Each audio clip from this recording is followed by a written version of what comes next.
ദക്ഷിണേന്ത്യയുടെ വാനമ്പാടി എന്നറിയപ്പെട്ട പ്രിയ ഗായിക എസ് ജാനകിയമ്മയ്ക്ക് ആദരമർപ്പിച്ച് തടിയൻകോവൽ കൈരളി ഗ്രന്ഥാലയത്തിൽ സംഗീത സ്മരണ നടത്തി. ജാനകിയമ്മ അനശ്വരമാക്കിയ ഗാനങ്ങൾ വിവിധ ഗായകർ വേദിയിൽ ആലപിച്ചു. ആഘോഷങ്ങൾ വലുതോ ചെറുതോ ആകട്ടെ, അതിന് സ്വർണ്ണ തിളക്കമേകാൻ ഗോൾഡ് കിങ് ഉണ്ട്. Gold king, the trust with quality. Main junction, Uppala. ഇന്ത്യക്കകത്തും പുറത്തുമുള്ള വിവിധ ഭാഷകളിലായി 48,000-ൽ പരം ഗാനങ്ങൾ ആലപിച്ച ജാനകിയമ്മയ്ക്ക് തടിയൻകോവൽ കൈരളി ഗ്രന്ഥാലയത്തിന്റെ നേതൃത്വത്തിൽ ഒരുക്കിയ അനുസ്മരണ ചടങ്ങ് സംഗീതാർച്ചനയായി മാറി. സംഗീതജ്ഞയും അധ്യാപികയുമായ പി സുനന്ദ ഗാനമാലപിച്ച് അനുസ്മരണ പരിപാടി ഉദ്ഘാടനം ചെയ്തു. തളിപ്പറമ്പ് ടാഗോർ വിദ്യാനികേതനയിലെ സംഗീത അധ്യാപകനായിരുന്നു. അപ്പോൾ മദ്രാസ് ഗവൺമെൻറ്റിൻ്റെ ഒരു മ്യൂസിക്കിൻ്റെ ഒരു ലോവർ ഗ്രേഡ് എക്സാം എന്നെ കൊണ്ട് 10ാം ക്ലാസ് പഠിക്കാൻ, അതിന് പ്രായപരിധിയില്ല, ചെറുതിലേ എഴുതാം.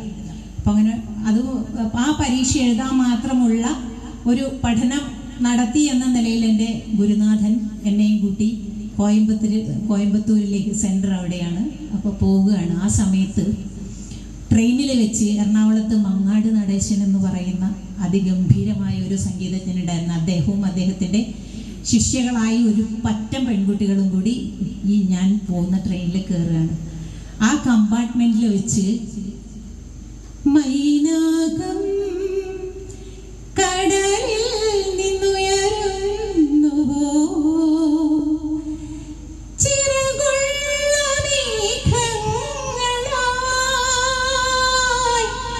ശിശിരങ്ങൾ തിരയുന്നുവോ.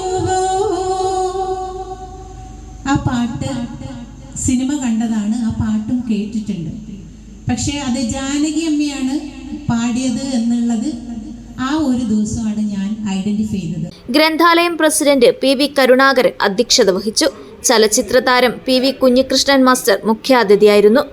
ചാനൽ താരങ്ങളായ KS രേഷ്മ, മേഘ തമ്പാൻ, ഗായികമാരായ ഭാർഗവി പുലിക്കോട്, മഞ്ജുഷ ഉദിനൂർ, ആതിര വിനോദ് എന്നിവർ കാലമേറ്റുപാടുന്ന 10,000-കണക്കിന് സുന്ദര ഗാനങ്ങൾ ലോകത്തിന് സമ്മാനിച്ച പ്രിയ ഗായിക എസ് ജാനകിയുടെ പഴയതും പുതിയതുമായ ഗാനങ്ങൾ ആലപിച്ചു. ഗ്രന്ഥാലയം secretary A Baburaj, Manisha theatres president VM Narayanan, VM Vinod എന്നിവർ സംസാരിച്ചു. പടന്ന ഗ്രാമപഞ്ചായത്ത് അംഗം KP രമേശൻ ഗാനാലാപനം നടത്തിയവർക്ക് ഉപഹാരം നൽകി. ട്രാക്ക് ഗാനമേളയും അരങ്ങേറി. News bureau, Cheruvathur.